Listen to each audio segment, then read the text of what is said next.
नमस्कार। आप सबों को हमारे चैनल पर स्वागत है। तो आज हम लोग एक माइंड रूब्रिक पर चर्चा करेंगे। ये जिस रूब्रिक पर चर्चा करेगा ना, ये रूब्रिक बहुत इम्पोर्टेंट है। प्रायः इसमें देखने को आता है, तो उसी रूब्रिक पर आज चर्चा किया जाएगा। वीडियो पूरा देखने का प्रयास करेंगे। बहुत सारे लोग जो हैं वो वीडियो को पूरा नहीं देखते हैं, तो वीडियो पूरा देखिएगा तभी इसका उपयोग कर पाएंगे। तो चलिए अब चर्चा को आगे बढ़ाते हैं। आज का जो रूब्रिक है वो है माइंड एंग्जाइटी बिजनेस अबाउट। इसी रूब्रिक पर चर्चा करेंगे। ये रूब्रिक में बहुत ज़्यादा दवाई ना है, दवाइयाँ बहुत ज़्यादा ना है, लेकिन ये रूब्रिक है सब बहुत इम्पोर्टेंट रूब्रिक है। तो इस रूब्रिक में जो ये है रेपर्टरी है, सिंथेटिक रेपर्टरी जो है, इसमें देखिए दवाइयाँ इतना ही दवाइयाँ हैं। एनाकार्डियम है, बराइटा कार्ब है, ब्रायोनिया है, कैलकेरिया है, नक्सभूमिका, सोरिनम, पल्सेटला और रस्टक्स और सल्फर। यही दवाइयाँ जो है सिंथेटिक रेपर्टरी में है। बाकी और जो दूसरे रेपर्टरी है उसमें और बहुत सारी दवाइयाँ ऐड कर दिया गया है, जिसमें कार्सिनोसिन है, सीपिया है, अस्पाइजेलिया है, ओपियम है और बहुत सारे दूसरे रेपर्टरी में ऐड कर दिया गया है। लेकिन सिंथेटिक में इतना दवाई है। तो दवाई कितना है ये ज़्यादा महत्वपूर्ण नहीं है, ये तो रेपर्टरी में मिल जाएगा, किताब में मिल जाएगा, लेकिन रूब्रिक को समझना सबसे इम्पोर्टेंट चीज़ है। तो चलिए अब इसको समझा जाए एक एक करके। पहले इसका क्या मतलब होता है डिक्शनरी मीनिंग समझेंगे, फिर इसका कैसे व्यवहार किया जाएगा इस पर समझेंगे, फिर लास्ट में पेशेंट किस ढंग से बोलेगा, तो एक दो पेशेंट वर्सन दिया जाएगा। तो वीडियो पूरा देखने का प्रयास करेंगे।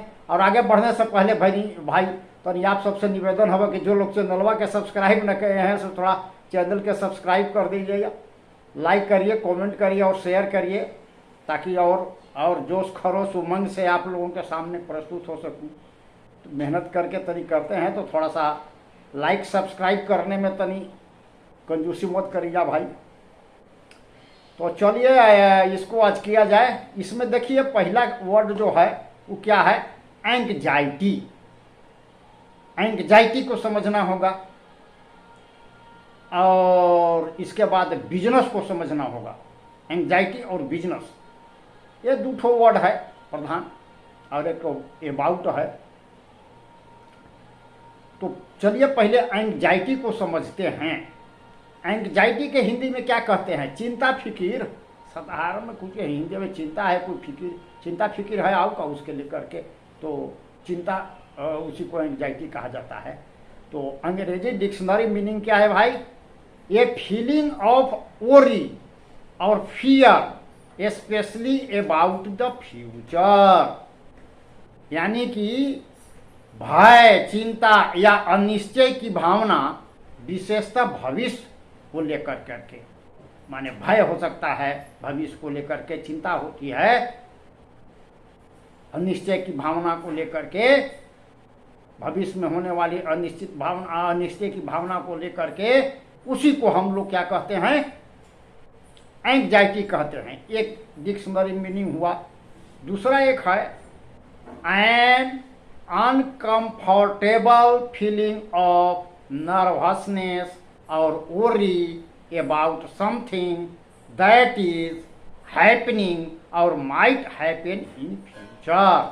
माने कोई चीज के लेकर के, कोई चीज जो हो रहा है वर्तमान में, उसको लेकर करके जो है नर्वसनेस, घबराहट, चिंता कि फ्यूचर में इससे कुछ हो न जाए, इस तरह के।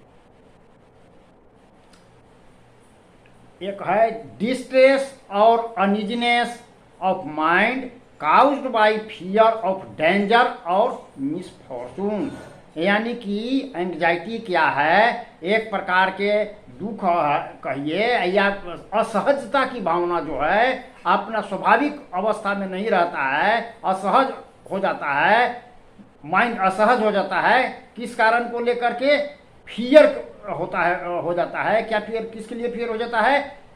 डेंजर हेतु, भविष्य में कुछ डेंजर हो जाएगा, कुछ जैसे कि मिसफॉर्चून हो जाएगा, खराब कुछ हो जाएगा, इसको लेकर के उसको डर हो जाता है।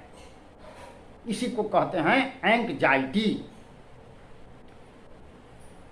Discomfort aroused by an impending pain, danger or evil, but it is not certain or specific as in the case of fear।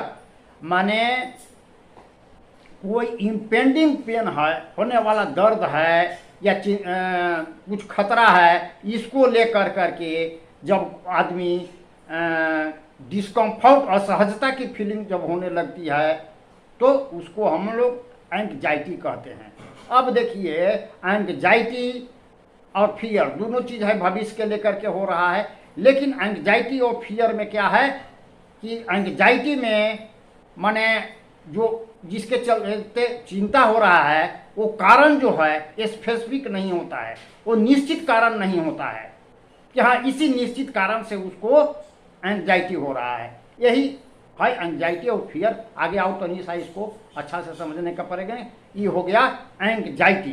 यानी कि एंग्जाइटी का होगा कि भविष्य को लेकर के होगा कि भविष्य में क्या होगा, माने कुछ पता नहीं होगा कि क्या होने वाला है, क्या हो जाएगा, ये जो निश्चित नहीं रहेगा। समझे ना? जैसे मान लीजिए कि किसी का लड़का गया है 6 बजे शाम को गया है, सवेरे गया है 6 बजे शाम को डेली आ जाता है। जैसे ही टाइम पार होने लगा तो उसको चिंता होने लगती है कि क्या हो गया, क्यों नहीं आया, तरह तरह की क्यों नहीं आया, क्या हो गया, पता नहीं है कुछ, तो कुछ हो तो नहीं गया, क्या हो गया पता नहीं, कुछ हो तो नहीं गया, what is about to come, क्या होने वाला है। इस तरह के क्वेश्चन उसको दिमाग में चलते रहता है। इसको लेकर के नहीं कुछ हो गया, क्या हो गया, नहीं हो गया, कहाँ चला गया, ये सब के लेकर के जो माइंड में माने असहजता होती है वही चिंता है। और भय वाला में क्या होगा, निश्चित ना उसको ये चीज हो गया, जैसे एक्सीडेंट का है तो उसको एक्सीडेंट हो गया, यही चीज हो गया है, कोई उसको जैसे कि अगवा ही करिए लिया है, फलना चिलना, एकदम उसमें रहेगा कि निश्चित रहेगा डर। तो ये हो गया एंग्जाइटी। अब बिजनेस को थोड़ा सा समझ लेते हैं। देखिए, बिजनेस को बढ़िया से समझना होगा ताकि बिजनेस को लेकर के और भी सारे रूब्रिक हैं। फियर ऑफ बिजनेस है या एंग्जाइटी बिजनेस हो गया, बिजनेस टॉक है, डिलीरियम के साथ ही भी बिजनेस है। तो ये सब कई बहुत सारे रूब्रिक है। तो बिजनेस को हम लोग समझने का प्रयास करते हैं। तो बिजनेस का हिंदी क्या होता है भाई? तो बिजनेस में हो गया व्यवसाय, हो गया धंधा, हो गया व्यापार कह सकते हैं, काम, उद्योग, पेशा, ये सब इसका हिंदी मतलब हो गया। अब इसको जो है कि डिक्शनरी मीनिंग क्या है? The activity of buying and selling goods and service. माने ऐसा कोई काम या प्रक्रिया कहिए, क्रिया कहिए, जिसमें वस्तु को या सेवा को खरीद बिक्री किया जाता है। वस्तु को बिक्री करेंगे, धान है, चावल है, आटा, गेहूं, इसको बिक्री कर रहे हैं, या सेवा को बिक्री कर सकते हैं। जैसे जो नौकरी करने वाले पेशा होते हैं वो अपना सेवा देते हैं, उसके बदले में उनको पैसा मिलता है। मजदूर लोग हैं, मजदूरी करते हैं तो उसके बदले में उनको पैसा मिलता है। तो सेवा, तो यही हो गया, व्यवसाय हो गया। और एक मीनिंग है बिजनेस इज वर्क और some activity that you do as part of your job and not for pleasure। माने बिजनेस एक, संक्षेप में कहिए कि बिजनेस एक ऐसा काम है जिसको हम लोग माने उसको जॉब के रूप में, व्यवसाय के रूप में, व्यवसाय की अंश के रूप में कुछ काम करते हैं। जब व्यवसाय क्या है, माने घर चलाने के लिए या करने के लिए, जीविका चलाने के लिए कुछ ये रूप में जब हम कोई काम करते हैं तो उसको बिजनेस करते हैं।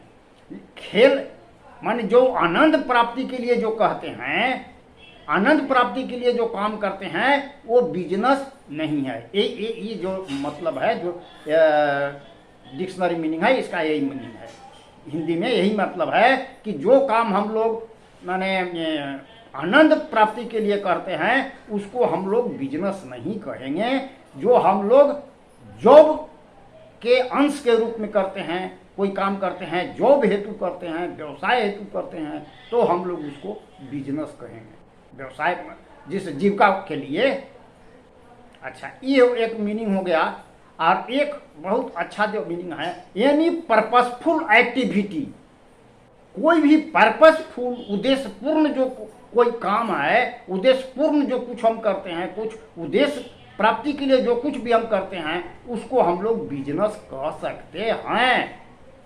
जैसे में देखिए, अब स्टूडेंट है तब स्टूडेंट के लिए बिजनेस नहीं होगा, उसका क्या बिजनेस है भाई?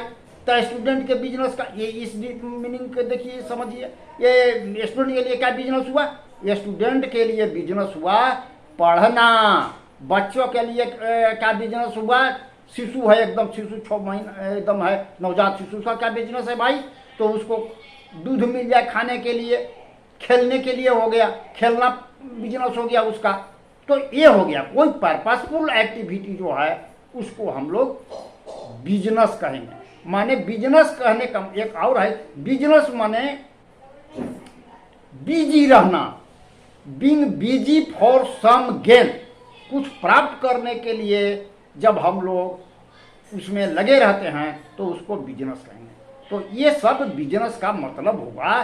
तो अब ये देखिए कि है एंग्जाइटी बिजनेस अबाउट में क्या होगा भाई, कि रोगी जो है अपने बिजनेस के बारे में, अपने व्यवसाय के बारे में, जिसका जैसा व्यवसाय है, स्टूडेंट है तो उसको पढ़ने के बारे में बोलेगा कि हमारा बीमारी के चलते पढ़ाई नहीं कर पा रहे हैं, तो वो बिजनेस हो गया। कोई खिलाड़ी है, खेलने वाला है, तो उसका व्यवसाय है, खेलना व्यवसाय है, तो बोलेगा कि हमारा जैसे कि बीमारी के चलते हम खेल नहीं पा रहे हैं। जॉब करने वाले तो बोलेगा कि हम जॉब नहीं कर पा रहे हैं। तो ये हो गया कि वो अपना व्यवसाय के बारे में चिंता व्यक्त करेगा कि जब हम नहीं कर पा रहे हैं, ये बीमारी के चलते हमारा व्यवसाय का क्या होगा, हमारा बिजनेस का क्या होगा, पता नहीं है कि क्या होगा, तभी ना चिंता होगा। निश्चित हो गया तो डर हो जाएगा। तो जैसे एक वर्षन देखिए, वर्षन है, वर्षन में देखिए, अगर सिर दर्द हो रहा है किसी को, तो बोल रहा है अगर सिर दर्द होना इसी प्रकार जारी रहा तो मैं अपना परीक्षा के पहले जो है अपना तैयारी कैसे कर पाऊंगा, कैसे पूरा करूंगा। कोई विद्यार्थी है, मान लीजिए विद्यार्थी ऐसे बोला था कि मेरा सिर में दर्द हो रहा था उसको, तो कि मुझे सिर दर्द इसी प्रकार जारी रहा तो परीक्षा के आगे हम अपना तैयारी कैसे कर पाएंगे, पूरा कोर्स कैसे कंप्लीट कर पाएंगे। तो देखिए उसको कैसे कंप्लीट कर पाएंगे, यही उसका एंग्जाइटी है।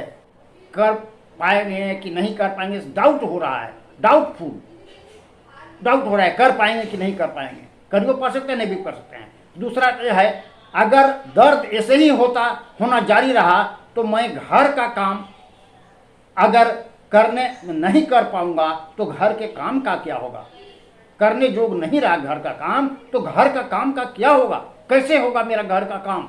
तो इसको देखिए, इसका काम है, गृहिणी कोई है, उसको घर के काम की चिंता हो रहा है कि हमारा जब इसी प्रकार हमारा जो दर्द होता रहा तो घर के काम हम कैसे करेंगे, घर के काम के लेकर उसको चिंता हो रहा है। अब यदि कोई है, एक है, तीसरा उदाहरण हो गया, मुझे एक ही चिंता हो रही है कि यदि ये दर्द शीघ्र कम न हुआ तो हमारे नौकरी का क्या होगा, ज़्यादा चांस है कि नौकरी चली जा सकती है, संभावना है। अब उसको ये चिंता हो रहा है कि हमारा जैसे कि बीमारी ठीक नहीं हुआ, तो शीघ्र नहीं ठीक हुआ तो मेरे जॉब का क्या होगा। अब अगर यदि यहीं पर देखिए डर हो जाता कब, कि उसको यदि निश्चित हो जाता कि यदि हमारा बीमारी ठीक नहीं हुआ, ड्यूटी हम ज्वाइन नहीं कर पाए तो हमारा नौकरी चला जाएगा। तो इसमें है भाई फियर, टू लॉस ही जॉब लिक्विडिटी, इस ढंग के रूब्रिक है से आ सकता है, फेयर वाला में चला जाएगा। यही अंतर है, यही इतना अंतर है। तो आज के लिए बस इतना ही। अब फिर मिलेंगे अगले वीडियो में नए विषय वस्तु के साथ। तब तक के लिए इजाज़त दीजिए और वीडियो को तो लाइक करें भाई, शेयर करें और सब्सक्राइब करिए। नमस्कार।